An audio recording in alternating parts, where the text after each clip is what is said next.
Berkaitan dengan surat kuasa, apabila yang mewakili adalah karyawan dari perusahaan, selain surat kuasa khusus, maka dapat juga dibuat surat tugas atau surat tugas yang khusus untuk menghadiri persidangan pemeriksaan arbitrase di Bani.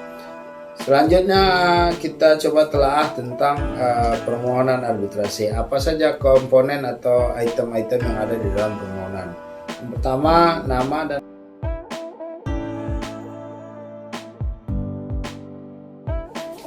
Assalamualaikum warahmatullahi wabarakatuh. Alhamdulillahirrahmanirrahim. Wal akibatu lil muttaqin. Wassalatu wassalamu ala asyrafil anbiya'i wal mursalin wa ala alihi wa sahbihi rasulillahi ajmain. Puji syukur kita kehadirat Allah Subhanahu wa taala atas segala nikmat dan karunia yang telah diberikan kepada kita selama ini. Dan salah satu nikmat yang telah diberikan Allah kepada kita adalah kita bisa menjalankan puasa Ramadan dengan penuh hikmat, dengan penuh kekhusyukan, dan mudah-mudahan Ramadan tahun ini menghantarkan kita kepada predikat manusia yang takwa sebagaimana yang diamanatkan di dalam Al-Quran dalam surat Al-Baqarah ayat 183, yang salah satu pesannya adalah puasalah kamu seperti orang-orang yang terdahulu, mudah-mudahan engkau menjadi orang-orang yang bertakwa.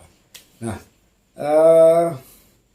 selawat beriringi salam tidak bosan-bosannya kita kirimkan kepada junjungan alam Nabi besar Muhammad Sallallahu Alaihi Wasallam dengan mengucapkan Allahumma salli ala Sayyidina Muhammad wa ala ali Sayyidina Muhammad. Mudah-mudahan dengan banyaknya kita bersalawat kepada beliau, Allah izinkan kelak beliau di yaumil mahsyar atau di akhirat atau di hari penghakiman untuk memberikan suatu syafaat kepada kita sehingga bisa menambah catatan amal-amal kebaikan kita dan kita diakui sebagai umat beliau dan kita memperoleh keringanan atas dosa-dosa yang telah dilakukan selama ini. Dan juga kita bisa dimasukkan atau dikelompokkan kepada golongan orang-orang yang beruntung. Nah, memasuki perkuliahan dalam mata kuliah arbitrase dan alternatif penyelesaian sengketa pada pertemuan yang ke-6 kali ini masih masa bulan Syawal yang baru saja kita tinggalkan adalah Ramadan.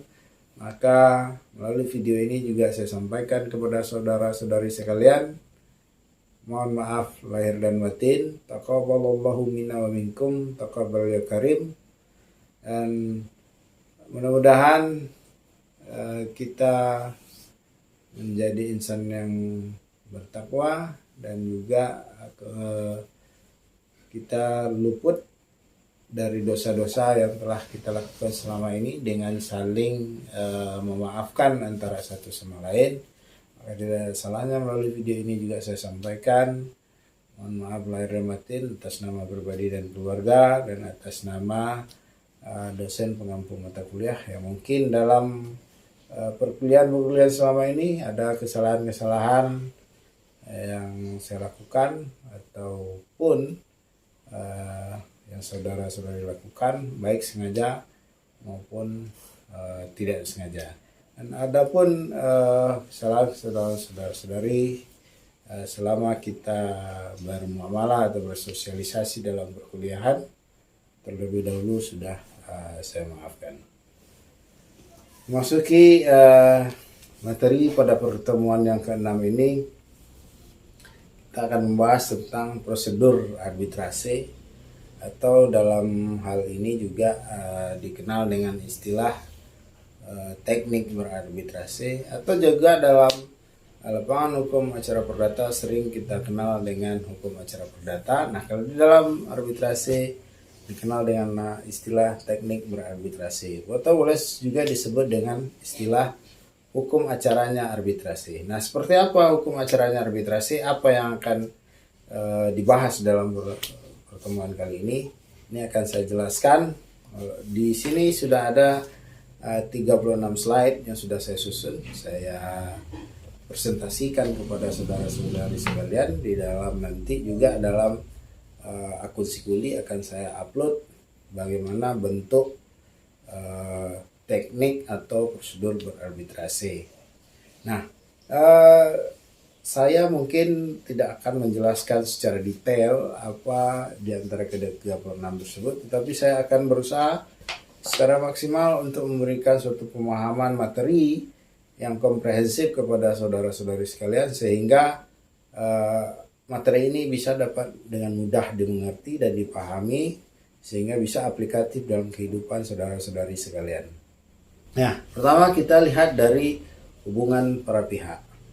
Nah, jadi di dalam arbitrase itu sudah saya jelaskan pada video-video sebelumnya atau pada perkuliahan sebelumnya, ada dua jenis arbitrase yang diakui secara hukum di Indonesia. Yang pertama ada arbitrase ad hoc, dan yang kedua ada arbitrase yang sifatnya terlembaga. Nah, kalau kita melihat dari hubungan para pihak, para pihak di dalam teknik atau prosedur berarbitrase ini, kalau pertama kita lihat itu adalah hubungan para pihak melalui arbitrase ad hoc, itu para pihak, maka di situ akan ada tiga para pihak. Yang pertama adalah majelis arbitrase, sedangkan yang kedua adalah pemohon, dan yang ketiga adalah termohon. Nah, bagaimana hubungan antar para pihak di dalam arbitrase ad hoc ini?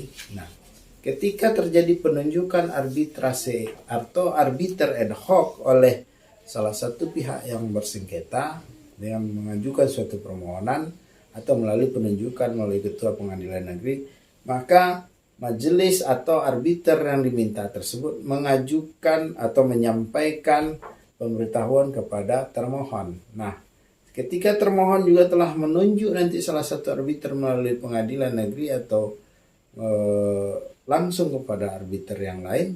Nah, di saat itulah terbentuk hubungan antar para pihak yang tiga sisi atau tiga bagian, yaitu majelis arbiter, pemohon, dan termohon. Nah, itu dari sisi arbitrase ad hoc. Sedang bagaimana dengan penunjukan atau hubungan para pihak di dalam arbitrase terlembaga? Nah, sedikit berbeda dengan hubungan arbitrase ad hoc, hubungan para pihak dalam arbitrase ad hoc. Nah, hubungan arbitrase atau hubungan antar para pihak di dalam lembaga arbitrase tentu lebih tersistematis dibandingkan dengan yang ad hoc, karena ketika para pihak atau katakanlah dalam suatu hubungan arbitrase, para pihak itu akan otomatis menjadi empat. Yang pertama ada majelis arbiter, yang kedua ada pemohon, yang ketiga ada termohon, yang keempat ada sebagai perantara atau sebagai sistemnya adalah lembaga arbitrase itu sendiri. Nah, yang ini sering disebut dengan istilah sekretariat. Nah, itu perbedaan antara arbitrase terlembaga dengan arbitrase ad hoc. Nah, bagaimana prosedur? Nah, ketika kita melihat prosedur di dalam berarbitrase atau teknik berarbitrase, maka prosedur berarbitrase itu dibedakan menjadi tiga. Yang pertama prasidang, yang kedua ada persidangan, yang ketiga pasca sidang. Nah, apa saja yang dibahas dalam prasidang, dalam persidangan, atau dalam pasca sidang, nanti hal ini akan saya coba uraikan satu persatu secara ringkas kepada saudara-saudari sekalian, dan mudah-mudahan apa yang saya sampaikan itu nantinya bisa dipahami atau dimengerti dengan tepat, sehingga nanti juga bisa saudara-saudari aplikasikan dalam kehidupan sehari-hari. Selanjutnya kita bahas tentang prasidang. Nah, seperti yang saya sampaikan tadi, apa saja yang dilakukan para pihak sebelum melakukan persidangan arbitrase. Yang pertama kita lihat tentu ada yang namanya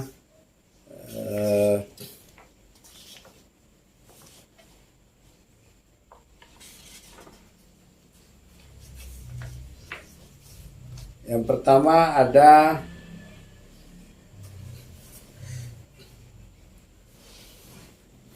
Selanjutnya kita lihat dalam prasidang atau kegiatan yang dilakukan oleh para pihak sebelum melakukan persidangan arbitrase.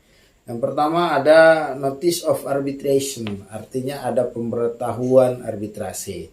Kepada siapa pemberitahuan arbitrase? Pemberitahuan dilakukan oleh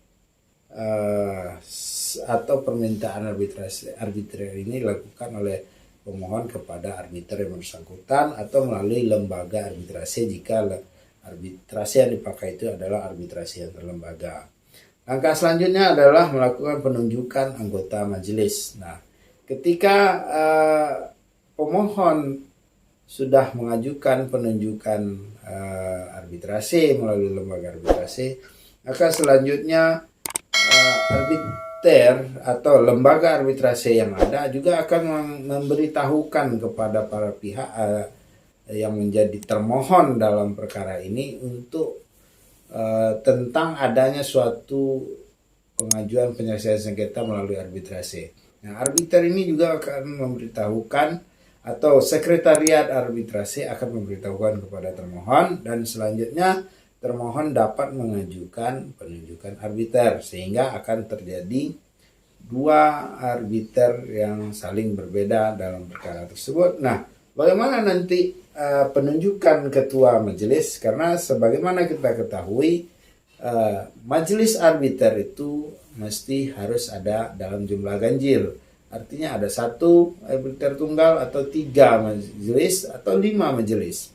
Nah, ini tergantung kepada besar kecilnya skala perkara yang sedang ditangani dan bagaimana cara penunjukan arbiter itu sendiri. Nah, ketika sudah terbentuk antara pemohon dan termohon sudah mengajukan nama-nama arbiter, maka arbiter yang ditunjuk oleh pemohon dan termohon tersebut selanjutnya melakukan musyawarah untuk mengajukan atau menunjuk seseorang di luar yang dua ini untuk menjadi ketua majelis arbiter. Nah, dengan demikian sudah terbentuk majelis arbiter. Nah, apa yang dilakukan selanjutnya oleh majelis arbiter? Majelis arbiter melakukan pertemuan prasidang. Nah, setelah melakukan prasidang nanti arbiter akan melakukan panggilan sidang. Nah, setelah melakukan panggilan sidang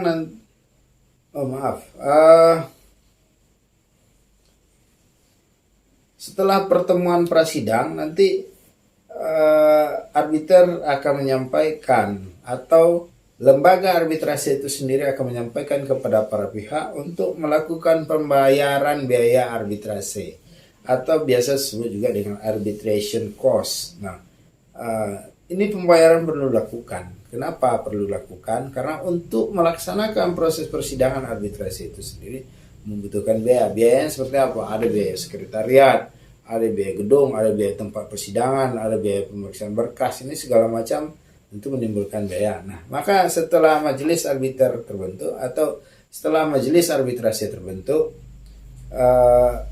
sekretariat kalau itu menggunakan lembaga arbitrase terlembaga, sedangkan jika menggunakan arbitrase ad hoc tentu akan memberitahukan kepada para pihak untuk segera melakukan pelunasan cost arbitration atau arbitration cost. Nah, setelah itu dilakukan pembayaran, maka selanjutnya akan ada proses permohonan diregistrasi, akan ada jawaban, selanjutnya penentuan panggilan sidang kepada para pihak. Nah, ini sebagai contoh kita bisa lihat tentang lembaga arbitrase yang sudah ada. Dalam hal ini kita ambil contoh BANI. Di BANI, bagaimana prosedur pendaftaran perkara di BANI? Yang pertama adalah melakukan registrasi. Oke, kita lanjutkan dengan pembahasan prasidang. Nah, di dalam prasidang ini apa saja yang dilakukan oleh para pihak? Para pihak sudah saya jelaskan di awal tadi, ada arbiter, ada pemohon, ada termohon, dan ada kalau untuk yang terlembaga tambahannya adalah sekretariat. Nah, di dalam prasidang ini apa yang dilakukan oleh para pihak? Yang pertama dilakukan oleh tentunya kalau dalam kacamata atau di dalam arbitrase ad hoc kita bisa melihat yang pertama itu adalah notice of arbitration. Nah, dalam notice arbitration ini artinya adalah pemberitahuan tentang adanya arbitrase. Selanjutnya adalah penunjukan majelis atau penunjukan anggota arbitrase. Dan di dalam penunjukan ini nanti akan terjadi penunjukan ketua majelis arbitrase atau ketua arbiter itu sendiri. Nah, setelah itu nanti akan ada pertemuan prasidang, yaitu pertemuan prasidang ini adalah pertemuan yang dilakukan oleh para majelis arbitrase. Nah, selanjutnya setelah pertemuan prasidang akan ada pemberitahuan kepada para pihak, artinya kalau arbitrase ad hoc ini akan langsung diberitahukan oleh para arbiter atau majelis arbitrase tentang cost of arbitration atau biaya berarbitrase, itu yang harus segera dilunasi. Setelah itu ada nanti permohonan, setelah permohonan ada jawaban, nah setelah itu adalah panggilan sidang. Nah ini yang dilakukan atau yang terjadi ketika saudara-saudari sekalian menggunakan arbitrase ad hoc atau arbitrase yang sifatnya hanya sementara atau yang dibentuk untuk penyelesaian sengketa tertentu saja. Nah, bagaimana dengan prosedur berarbitrase atau yang dilakukan oleh arbitrase yang terlembaga? Nah, tentu mungkin sedikit agak tersistematis atau agak lebih tertata daripada yang sifatnya ad hoc, karena ad hoc yang sifatnya temporary tersebut tidak ada suatu ketetapan baku yang dipakai oleh mereka. Sebagai contoh kita lihat arbitrase yang terlembaga itu adalah BANI. Nah, BANI itu Badan Arbitrase Nasional Indonesia. Nah, ketika para pihak dalam hal ini mengajukan permohonan penyelesaian sengketa melalui BANI, maka yang pertama dilakukan itu adalah registrasi. Setelah registrasi nanti ada penyampaian ke termohon. Nah, artinya sekretariat yang masih bertanggung jawab untuk melakukan penyampaian atau notice of arbitration atau pemberitahuan arbitrase kepada si termohon. Nah, setelah itu nanti masing-masing termohon dan pemohon melakukan penunjukan anggota majelis. Setelah masing-masing melakukan penunjukan anggota majelis, arbiter yang telah ditunjuk melakukan penunjukan ketua majelis. Nanti setelah ketua majelis ini ditunjuk, usulan ketua majelis disampaikan kepada sekretariat, dalam hal ini BANI. Nanti BANI akan mengeluarkan suatu penetapan tentang susunan majelis tersebut. Nah, setelah majelis terbentuk, setelah ada ketetapan atau penetapan dari lembaga arbitrase dalam hal ini BANI, nanti akan ada pemberitahuan untuk segera melakukan pembayaran biaya administrasi, biaya pemeriksaan, dan biaya arbitrase. Nah, setelah itu akan dikeluarkan penetapan pembentukan majelis. Nah, setelah pembentukan majelis keluar, nanti akan pemberitahuan susunan majelis. Nah, pemberitahuan susunan majelis ini sebenarnya sudah ada bocoran dari awal ketika para pihak itu saling menunjuk arbiter masing-masing. Nah, setelah nanti pemberitahuan majelis disampaikan kepada para pihak, nanti akan dilakukan panggilan sidang kepada para pihak. Dalam hal ini adalah si pemohon dan termohon sama-sama dipanggil untuk menghadap persidangan. Nah, ini yang dilakukan oleh arbitrase terlembaga, dan sedikit berbeda dengan apa yang dilakukan oleh arbitrase ad hoc, ya seperti yang sudah saya jelaskan sebelumnya. Nah, syarat pendaftaran arbitrase. Nah, syarat pendaftaran arbitrase yang pertama ada permohonan arbitrase. Yang kedua ada perjanjian arbitrase. Permohonan arbitrase ini sama dengan halnya gugatan perdata yang didaftarkan atau diajukan di pengadilan negeri atau pengadilan umum. Yang ketiga, surat kuasa bagi yang menggunakan kuasa. Nah, kalau yang tidak menggunakan kuasa, dia bisa langsung mendaftarkan. Sebagai in person, dia bisa mendaftarkan langsung permohonan penyelesaian sengketa yang dilakukan. Kalau yang sifatnya kuasa, boleh harus menggunakan surat kuasa. Tapi ada suatu pengecualian yang terjadi atau yang dilakukan oleh BANI, bahwa yang menerima kuasa di BANI atau untuk bersidang secara arbitrase di BANI tidak mesti seorang advokat. Artinya siapapun boleh menerima kuasa.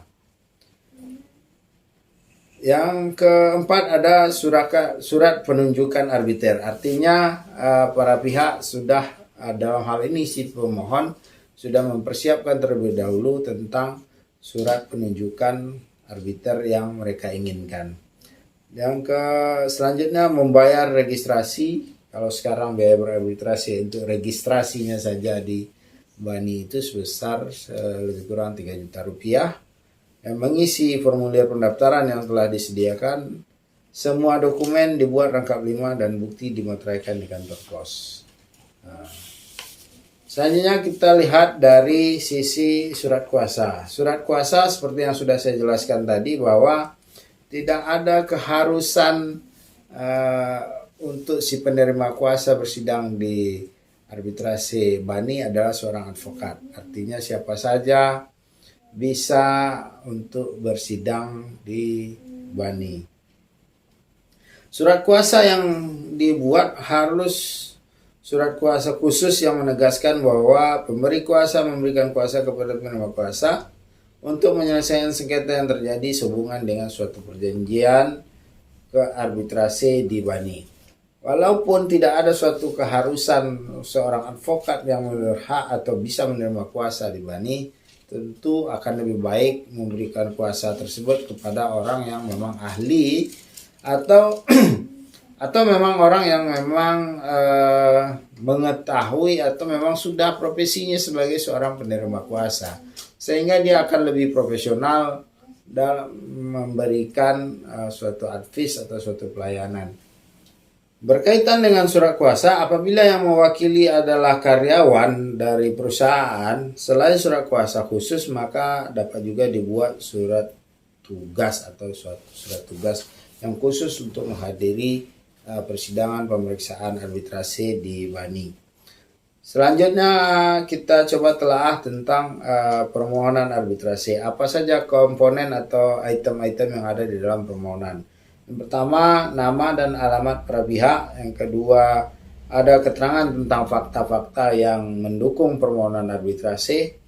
Yang keempat, ada butir-butir permasalahan. Yang kelima, ada besarnya tuntutan yang dituntut. Nah, ini sangat penting untuk dijabarkan atau dijelaskan di dalam permohonan arbitrasi.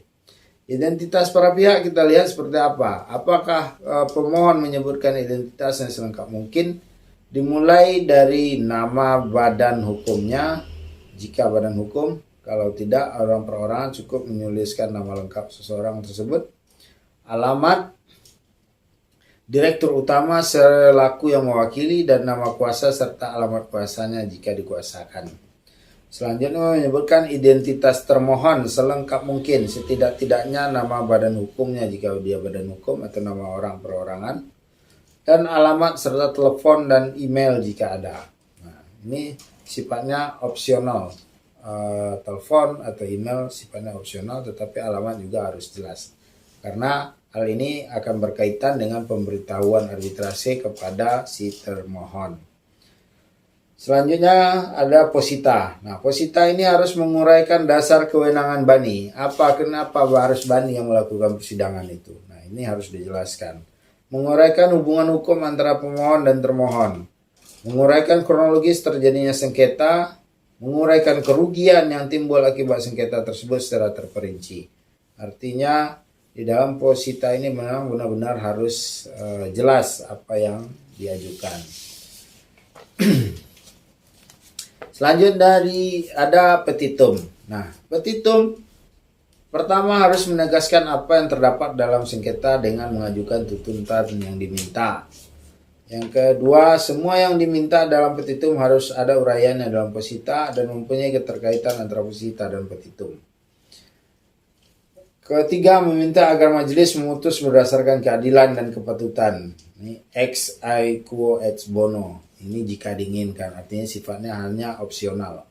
Kemudian ditutup dengan kata penutup dan ditandatangani. Nah, ini adalah bagian dari permohonan atau biasa kita sebut dalam penyelesaian sengketa di pengadilan negeri sebagai gugatan, atau kalau di dalam arbitrasi namanya permohonan. Nah, bagaimana dengan jawaban? Kita lihat dalam jawaban apa-apa saja yang harus dilakukan oleh atau dimuat oleh si termohon. Yang pertama, tidak terdapat pengaturan tegas mengenai format jawaban. Namun pada prakteknya format jawaban sama dengan format permohonan. Nah, artinya di Bani itu sendiri tidak terdapat format baku dari sebuah jawaban itu seperti apa. Akan tetapi pada dasarnya hampir-hampir sama dengan apa yang ada di dalam permohonan. Dan juga mirip-mirip dengan jawaban yang diajukan pada penyelesaian sengketa melalui pengadilan negeri. Dalam jawaban atau melalui surat terpisah, termohon berhak menunjuk seorang arbiter. Nah, ketika tadi si pemohon sudah mengajukan penunjukan arbiter dengan surat penunjukan tersendiri, ada sedikit pengecualian pembedaan antara pemohon dan termohon, di mana termohon di dalam jawabannya bisa mengajukan penunjukan arbiter. Akan tetapi jika dia menginginkan, dia juga bisa mengajukan surat penunjukan arbiter secara terpisah. Apabila termohon hendak mengajukan rekonvensi, maka dapat diajukan sama-sama dengan jawaban atau dalam satu naskah ataupun terpisah dari jawaban. Nah, artinya rekonvensi pun bisa dilakukan secara terpisah. Berbeda dengan jawaban di pengadilan negeri. Ketika di pengadilan negeri saudara-saudari hendak mengajukan gugatan rekonvensi, maka harus digajukan di dalam suatu jawaban yang sama. Jangka waktu pengajuan rekonvensi adalah pada saat pengajuan jawaban atau pada sidang pertama. Nah, diberi batas secara limitatif bahwa rekonvensi itu hanya bisa diajukan pada saat pengajuan jawaban atau pada saat sidang pertama dilakukan. Selanjutnya kita lihat tentang pemilihan arbiter. Nah, arbiter dipilih berdasarkan kualifikasi keahlian, integritas, independensi, dan kepercayaan para pihak yang menunjuk. Arbiter yang ditunjuk berhak untuk menyatakan bersedia atau tidak bersedia menjadi arbiter. Setelah arbiter menyatakan kesediaannya, maka arbiter tersebut dilarang berhubungan dengan para pihak sampai putusan didaftarkan di pengadilan negeri. Penunjukan arbiter oleh para pihak tidak menjadikan arbiter tersebut bertindak sebagai wakil dari pihak yang menunjuk. Kadang-kadang memang terdapat kesalahpahaman atau salah kaprah yang terjadi dalam penunjukan arbiter oleh para pihak, di mana para pihak ketika menunjuk seorang arbiter, mereka beranggapan bahwa arbiter tersebut akan mewakili kepentingan hukum dari para pihak yang menunjuk tersebut. Nah, maka tidak jarang sekali ada argumen-argumen atau pernyataan yang menyatakan sudah kita tunjuk arbiter tapi kita masih juga kalah dalam perkara yang sedang disengketakan. Padahal intinya arbiter yang ditunjuk tersebut bukan untuk mewakili kepentingan para pihak. Berbeda dengan penunjukan kuasa. Penunjukan arbiter adalah dianggap karena dia memang cakap atau dia memang mampu dan keahlian atau keilmuan yang dia miliki bisa menyelesaikan sengketa yang akan sedang diperiksa di majelis arbitrasi tersebut. Berdasarkan hal itulah ditunjuk seorang arbiter, bukan berdasarkan kepentingan untuk mewakili para pihak. Selanjutnya kita lihat tentang pengingkaran terhadap arbiter. Nah, pengingkaran terhadap arbiter ini sering juga disebut dengan hak ingkar. Hak ingkar ini dimiliki oleh para pihak yang sedang berperkara. Apa alasan pengajuan hak ingkar? Yang pertama, adanya conflict of interest. Nah, bagaimana pengajuannya? Pengajuannya dilakukan kepada ketua Bani atau diajukan kepada ketua pengadilan negeri jika arbiter yang bersangkutan adalah arbiter ad hoc yang ditunjuk oleh ketua pengadilan negeri. Diajukan 14 hari sejak pemberitahuan nama arbiter atau 14 hari sejak diketahui adanya conflict of interest atau konflik kepentingan. Melampirkan supporting dokumen atau data-data pendukung tentang adanya conflict of interest atau tentang alasan apa yang diajukannya hak ingkar terhadap arbiter yang telah ditunjuk tersebut. Selanjutnya kita lihat conflict of interest atau konflik kepentingan ini ada 3 secara garis besar yang melatar belakanginya. Yang pertama adalah karena adanya hubungan keluarga, yang kedua hubungan finansial, yang Tiga, ada keadaan-keadaan lain atau keadaan-keadaan tertentu. Nah, pengingkaran terhadap arbiter. Nah, prosedur yang perlu dilakukan adalah pertama mengajukan permohonan hak ingkar. Nah, setelah pengajuan permohonan hak ingkar, maka akan diteruskan kepada arbiter yang bersangkutan. Kalau melakukan penunjukan melalui pengadilan negeri, maka ketua pengadilan negeri akan mengajukan atau meneruskan pengingkaran terhadap arbiter yang bersangkutan. Sedangkan jika melakukan penyelesaian sengketa melalui arbitrasi terlembaga seperti BANI, maka yang akan melakukan penyampaian atau pemberitahuan pengingkaran terhadap arbiter tersebut adalah BANI. Nanti setelah itu ditunggu apa tanggapan dari arbiter yang terkena hak ingkar atau arbiter yang diajukan hak ingkar terhadapnya. Nah, kita lihat secara garis besar tanggapan dari arbiter terhadap pengingkaran. Nah, yang pertama dia tentu mundur atau menyatakan mundur. Apabila arbiter yang maksudnya tidak mengundurkan diri, maka dibentuk komisi kehormatan. Nanti kalau seandainya arbiter tersebut tidak mengundurkan diri berdasarkan hak ingkar, maka akan dibentuk oleh majelis kehormatan oleh lembaga arbitrasi yang bersangkutan. Nah, kalau arbitrasi ad hoc tentu diserahkan kepada ketua pengadilan negeri sebagai badan atau lembaga yang menetapkan arbiter ad hoc tersebut. Ketiga, komisi kehormatan akan memeriksa permohonan ingkar dan memberikan rekomendasi kepada Dewan Pengurus BANI. Setelah majelis kehormatan ini terbentuk, majelis kehormatan melakukan pemeriksaan terhadap ingkar, apakah terbukti atau tidak, laporannya akan direkomendasikan kepada Dewan Pengurus BANI. Dewan Pengurus BANI memutuskan apakah arbiter yang bersangkutan harus mundur atau melanjutkan tugasnya sebagai arbiter. Nah, tentunya berdasarkan rekomendasi yang dikeluarkan oleh Dewan atau oleh komisi kehormatan tadi. Selanjutnya kita lihat tentang persidangan.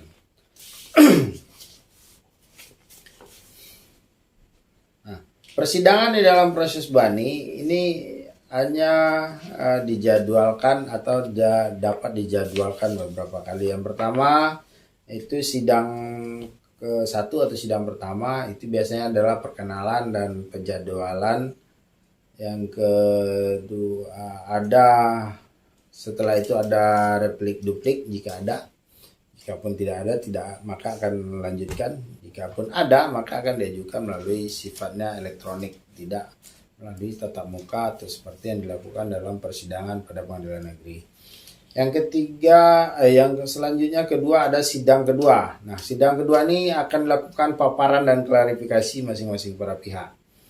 Yang selanjutnya ada sidang ketiga, pemeriksaan ahli. Sidang keempat sidang ketiga ada pemeriksaan saksi, sedangkan pada pemeriksaan sidang keempat ada pemeriksaan ahli. Setelah itu kesimpulan, selanjutnya musyawarah majelis ini tidak dipublikasikan, kesimpulan juga dilakukan secara elektronik biasanya. Yang selanjutnya sidang kelima adalah putusan.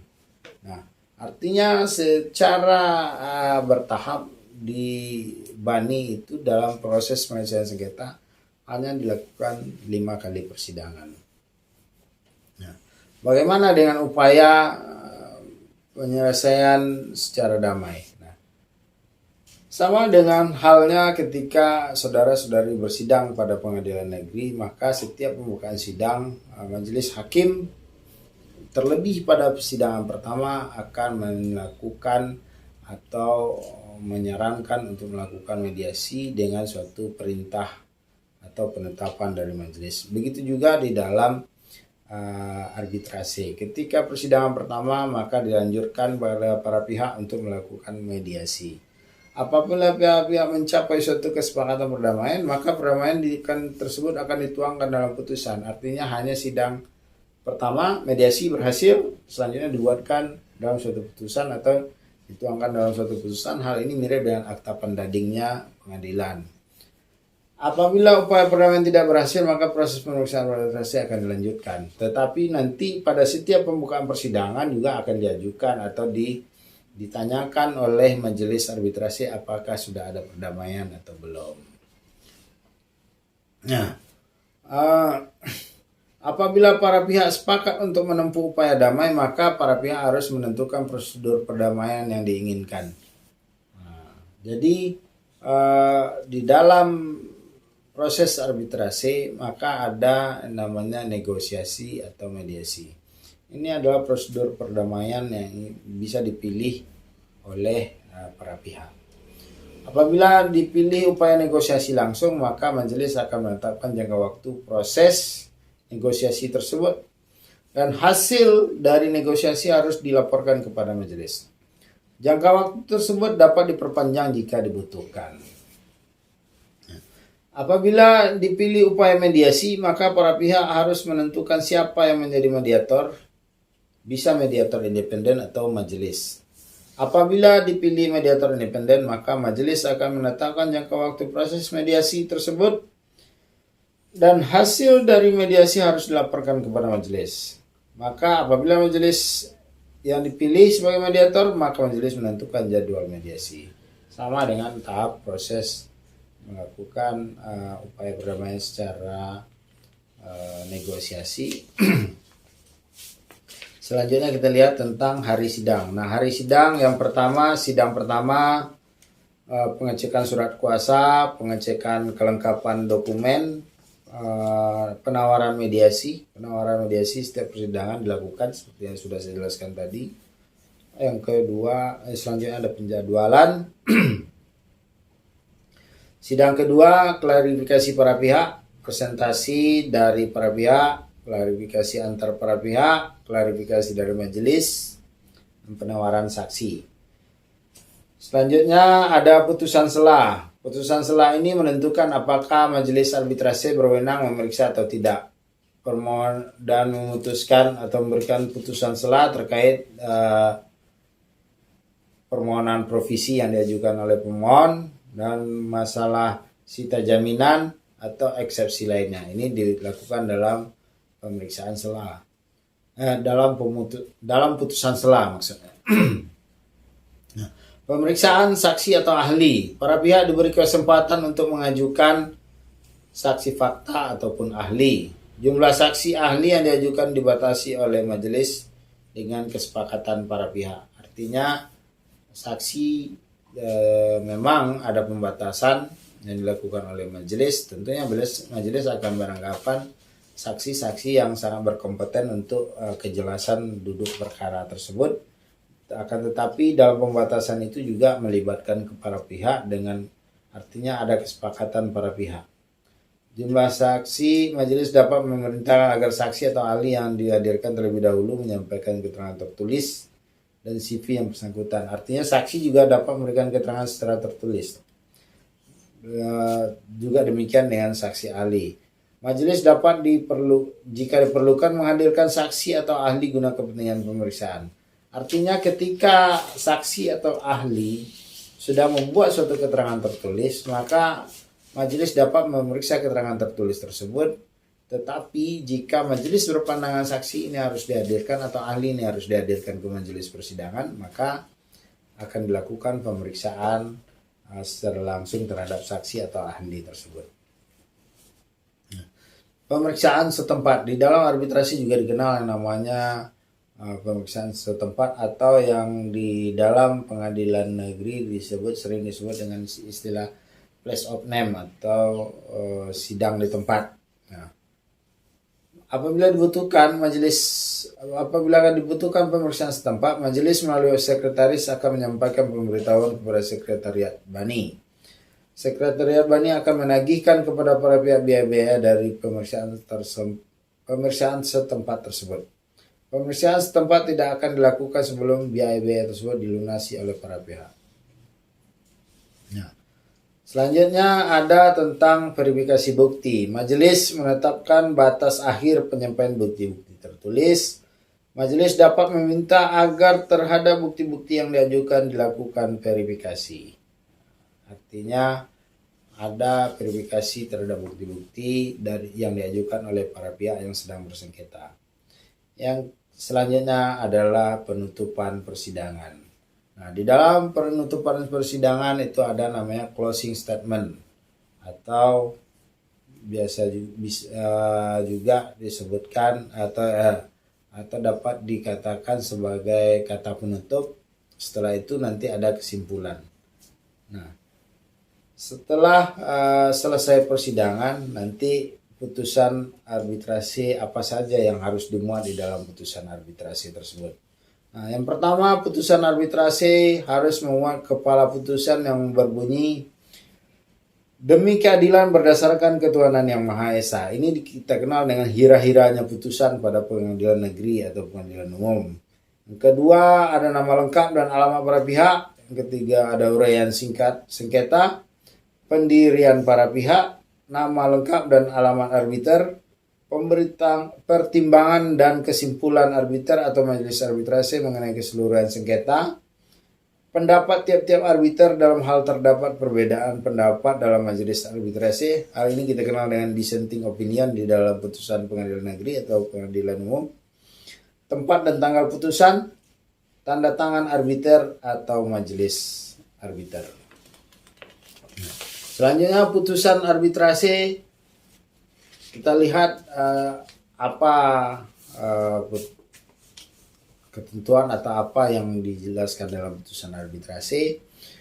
Putusan arbitrasi tidak ditandatangani putusan arbitrasi dengan alasan arbiter sakit atau meninggal dunia tidak mempengaruhi kekuatan putusan. Alasan tidak ditandatangani putusan harus dicantumkan dalam putusan. Dalam putusan harus dicantumkan suatu jangka waktu pelaksanaan putusan. Nah, artinya kalau seorang arbiter atau majelis arbitrasi itu sakit salah satunya, maka dengan tidak ditandatanganinya putusan arbitrasi dengan alasan tersebut tidak mempengaruhi kekuatan putusan. Dan alasan itu harus dimuatkan di dalam putusan yang bersangkutan, dan putusan arbitrasi harus dicantumkan suatu jangka waktu pelaksanaan putusan. Misalnya 30 hari atau 60 hari, itu tergantung kepada majelis arbitrasi. Putusan arbitrasi bersifat majority award atau suara terbanyak. Apabila semua majelis mempunyai pendapat yang berbeda, artinya maka yang berlaku adalah putusan ketua majelis. Artinya ketika anggota majelis saling mempunyai dissenting opinion, ketua majelis juga punya dissenting opinion, maka putusan yang berlaku itu adalah putusan yang dikeluarkan oleh ketua majelis. Nah, pasca putusan apa yang harus dilakukan oleh para pihak atau arbiter? Yang pertama adalah penyampaian kopi putusan, yang kedua koreksi administratif, yang ketiga ada pendaftaran putusan di pengadilan negeri, yang keempat ada pelaksanaan putusan.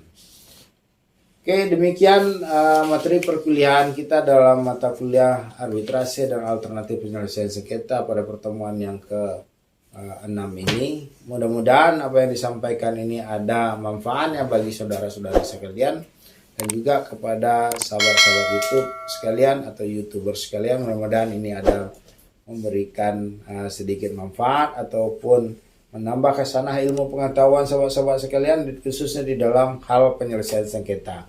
Nah, ketika sobat-sobat masih ragu tentang penyelesaian sengketa secara arbitrasi, mungkin dapat dicari konsultan hukum yang mengerti tentang arbitrasi, atau juga sobat-sobat dapat juga saya akan memberikan suatu advice gratis apabila memang benar-benar dibutuhkan atau keadaan itu mengharuskan untuk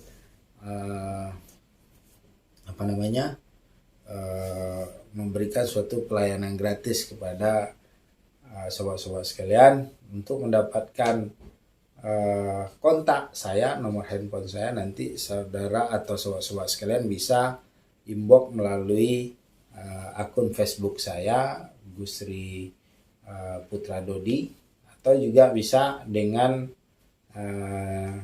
DM atau direct message melalui akun Instagram saya gusripd_27 atau juga melalui akun TikTok saya juga bisa dilakukan kontak pada akun saya Gusri Putra Dodi. Demikian perkuliahan atau penyampaian materi ini, mudah-mudahan ada manfaatnya.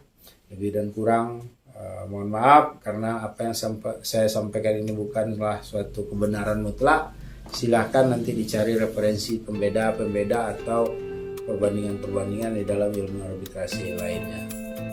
Mudah-mudahan ada manfaatnya apa yang disampaikan. Wassalamualaikum warahmatullahi wabarakatuh.